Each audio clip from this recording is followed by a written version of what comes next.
क्या नीतीश कुमार की चुप्पी भारतीय जनता पार्टी को बेचैन कर रही है? क्या नीतीश कुमार की खामोशी से दिल्ली दरबार, गुजरात लॉबी डरने लगी है? दोस्तों, यह सवाल इसलिए है क्योंकि जेपी नड्डा, भारतीय जनता पार्टी के राष्ट्रीय अध्यक्ष जेपी नड्डा एक बार फिर पटना आ रहे हैं। एक ही महीने में दूसरा दौरा। अब सवाल उठता है कि आखिर बिहार में ऐसा क्या चल रहा है कि जेपी नड्डा को बार बार पटना आना पड़ रहा है। वो पहले जब आए तो उस वक्त की राजनीतिक परिस्थितियां ये थी कि तेजस्वी यादव और नीतीश कुमार के बीच में बयानों का सिलसिला चल रहा था और ऐसा माना जा रहा था कि नीतीश कुमार पलट सकते हैं। लेकिन तभी नीतीश कुमार ने बयान दिया कि उन्होंने 2 बार गलती की है, अब दोबारा ये गलती नहीं करेंगे।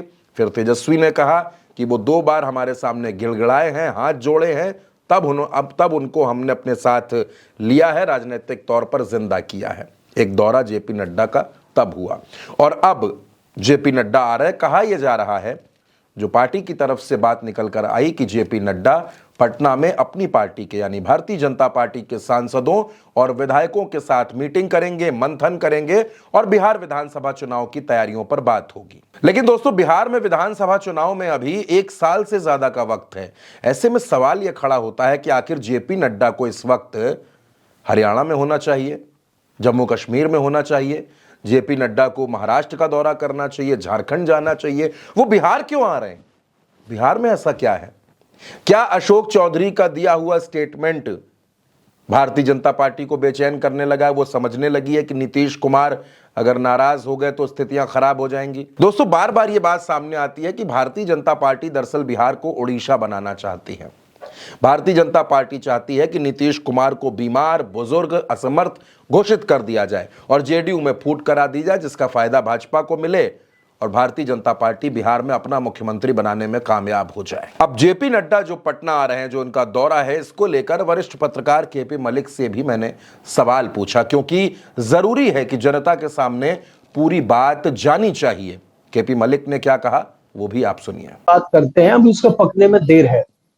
इसमें कोई दो राय नहीं है कि भारतीय जनता पार्टी ने काफी हद तक कंट्रोल पा लिया है और पाने की कोशिश भारतीय जनता पार्टी कर रही है।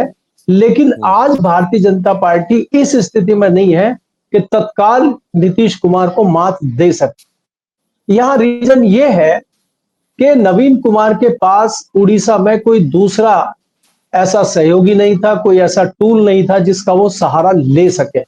बिहार में नीतीश कुमार के पास एक दूसरा ऑप्शन है तेजस्वी यादव के रूप में। अगर नीतीश कुमार कमजोर पड़ते हैं तो वो तत्काल सहायता ले सकते हैं तेजस्वी यादव की, और ये भारतीय जनता पार्टी भी जानती है। इसलिए भारतीय जनता पार्टी जल्दबाजी में कोई भी कदम उठाना नहीं चाहती है। भारतीय जनता पार्टी शाम दाम दंड भेद सब करना चाहती है, अंदर अंदर वो लगी हुई है।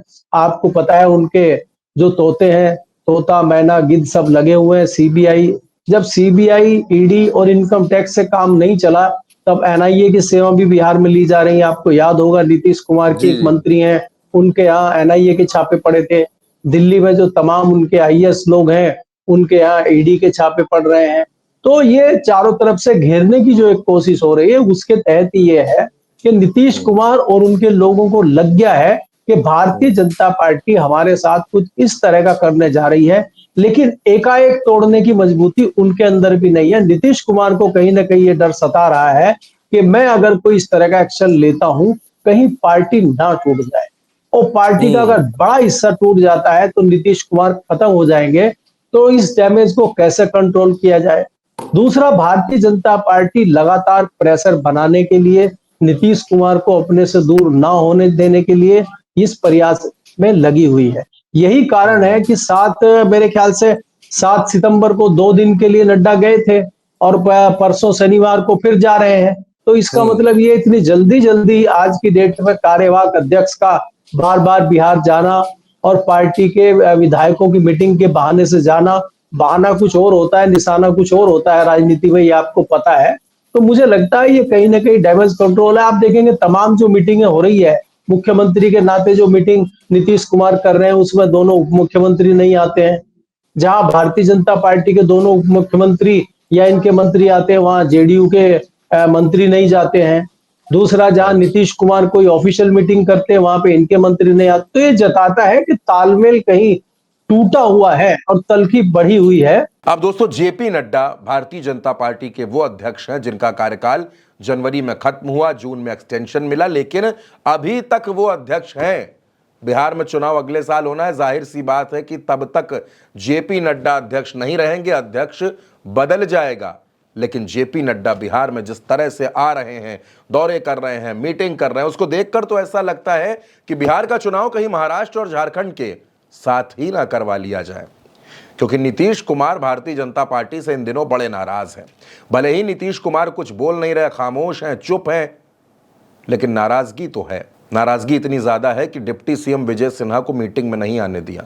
अशोक चौधरी ने जब उनकी उम्र पर तंज कस दिया तो नीतीश कुमार ने अशोक चौधरी को घर बुलाकर फटकारा। यानी नीतीश कुमार बर्दाश्त करने के मूड में है नहीं। और अभी तो हाल ही में नीतीश कुमार ने एक चिट्ठी लिख दी है प्रधानमंत्री नरेंद्र मोदी को। सीतामढ़ी के विकास को लेकर लिखी गई ये चिट्ठी, जिसका जवाब अभी तक प्रधानमंत्री के दफ्तर से नहीं मिला है। और अगर इस बार इस चिट्ठी का जवाब नहीं मिला तो बिहार में खेल होना भी तय मानिए दोस्तों। लेकिन फिलहाल दोस्तों, जिस तरह से जेपी नड्डा पटना के दौरे पर आ रहे हैं, अपने सांसदों, अपने विधायकों से मीटिंग करने के लिए, बात करने के लिए, उसने आरजेडी और जेडीयू दोनों के कान भी खड़े कर दिए। बीजेपी जानती है कि अगर नीतीश कुमार उनसे अलग हुए, छिटक गए, तो तेजस्वी के दरवाजे खुले हैं।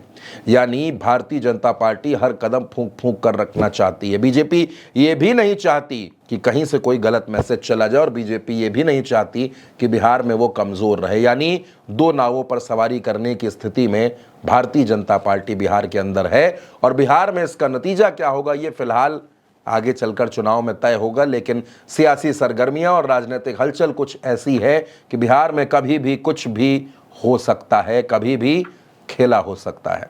दोस्तों, इस खबर पर आपकी जो भी राय हो, अपनी राय हमें कमेंट सेक्शन में जरूर बताइएगा और उल्टा चश्मा यूसी को सब्सक्राइब जरूर करिएगा।